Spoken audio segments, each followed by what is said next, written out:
Muy bien, estoy con la licenciada Silvia Ayllón, que es investigadora de la Universidad Siglo XXI.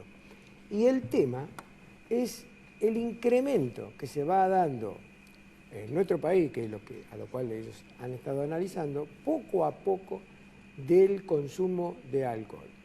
Aquello que antaño fue un consumo moderado, de los mayores, no de los niños, se está dando vuelta, se está complicando, y ellos han hecho un estudio, y entonces me pareció interesante invitarla, porque si usted está aproximadamente en la edad mía, seguramente debe tener jóvenes que son sus hijos, y que tal vez sin que usted se dé cuenta, están incrementando su ingesta alcohólica, y usted a veces ve los resultados de esos cambios, pero nunca las causas, y ahí está el problema.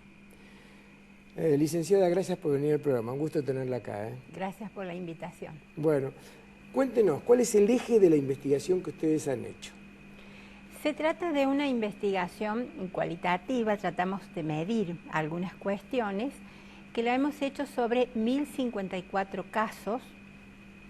Han sido entrevistados varones y mujeres de entre 18 y 60 años.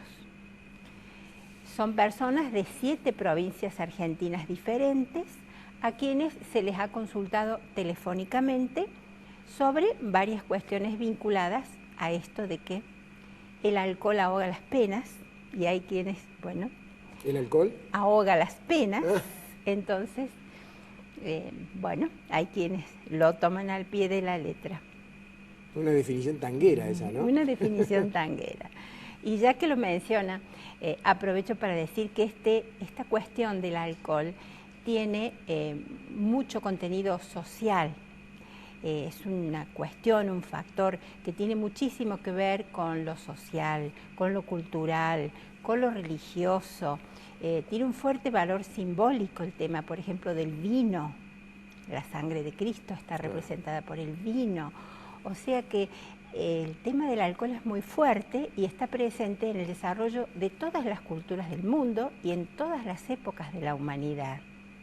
Es cierto. O sea que es un tema... Se ha generado una gran cultura alrededor de la ingesta del vino, ¿no? Sobre todo del vino tinto. Sobre todo del vino tinto. Y además, como si se hubiera expandido la idea que 2 o 3 copas de vino por día no vienen tan mal, al contrario, incentivan la circulación. Pero es tan así eso. Los médicos dicen que una copa de vino no hace mal. El tema es cuánto, cuándo, en qué contexto. El estudio nuestro versa justamente sobre el consumo temprano y excesivo de alcohol. Les hemos preguntado a estas personas sobre 3 ejes principales. Uno de los ejes es en qué momento la persona probó alcohol por primera vez. ¿Cuál fue el momento de su vida en que por primera vez probó alcohol? En este caso, las personas responden que alrededor de los 17 años y 3 meses es el promedio.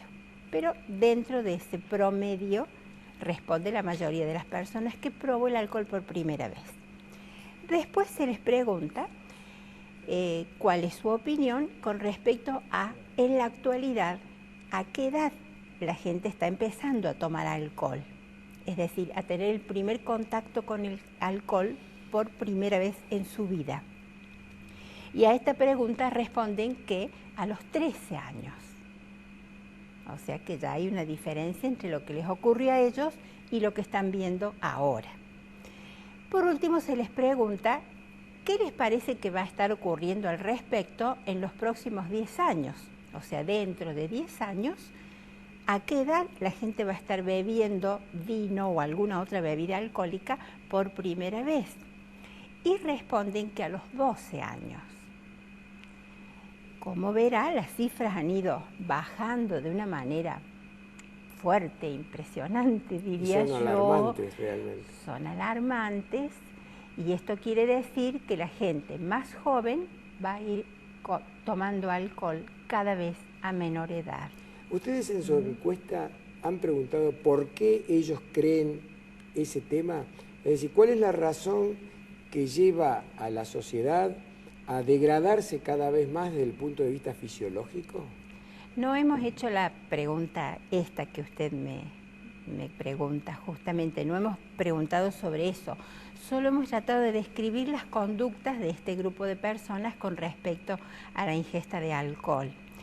Con respecto a las causas, ese es un gran tema sobre lo que yo también en base a los datos solo me arriesgaría a decir, porque no ha sido el eje de nuestro estudio, que ha de haber causas muy fuertes, muy de fondo y muy importantes para el ser humano, por las cuales acude a ahogar sus penas en el alcohol. Pero hablemos un poquito del adolescente. Usted está hablando de comienzo a los 13 años. Si uno hace una proyección, dice, bueno, a 100 años estaremos reemplazando la leche por alcohol en la mamadera, si uno hace una proyección. Sí, pero pensemos en el adolescente. No está ahogando penas, está respondiendo a una ola social que lo empuja a decir el que no toma no es hombre, el que no toma, y entonces está obligado a tomar. ¿Cómo analizan ustedes ese tema? Porque el tema de beber tiene muchas implicancias. Por ejemplo, tiene que ver con cuestiones como el machismo. Claro. Es más hombre el que más puede tomar y se las aguanta, y el que fuma. Claro. También tiene mucho que ver con la influencia de lo social. La sugestión de la publicidad es muy fuerte. Entonces nos está diciendo, y le está diciendo a la gente joven que es mucho más permeable a esto, que hay que tomar tal marca de cerveza o tal otra bebida, etcétera, etcétera, porque eso lo hace participar de los grupos importantes de su edad. ¿Y cuál es la conclusión final a la que ustedes arriban? Le pregunto esta pregunta porque antes que se nos termine el programa, ¿no? Me gustaría conocerlo. Bueno, que los jóvenes están teniendo su primera experiencia con el alcohol a edades cada vez más tempranas, que el uso del alcohol se está tornando cada vez más excesivo. Y como algo que me parece importante para señalar, que las posibilidades que tienen las personas de reconocer cuando alguien está en estado de ebriedad, que nuestros entrevistados nos responden 5 signos a través de los cuales ellos reconocen que alguien está en estado de ebriedad. De esos 5 signos, los 2 primeros, que son la descompostura y la desubicación, los otros 3 son, en este orden, desinhibición, risa excesiva y mareo. Quiere decir que la mayoría de las personas, porque el 50% reconoce que los 2 primeros son signos importantes de ebriedad, pero los otros también. ¿Por qué es importante esto? Porque si estamos por subir a un vehículo que va a ser conducido por alguien que solamente se ríe mucho y está un poquito mareado, bueno, estamos en peligro porque no estamos pudiendo reconocer a tiempo que esta persona está en estado de ebriedad. Está muy bien. Bueno, realmente muy interesante el trabajo que han hecho. Le agradezco mucho que haya venido a contarnos y en el futuro seguramente nos volveremos a ver con otros trabajos que ustedes hagan, ¿no? ¿Cómo no? Muy bien, muchas gracias por venir al programa. Se nos terminó el tiempo. Nos vemos la semana que viene.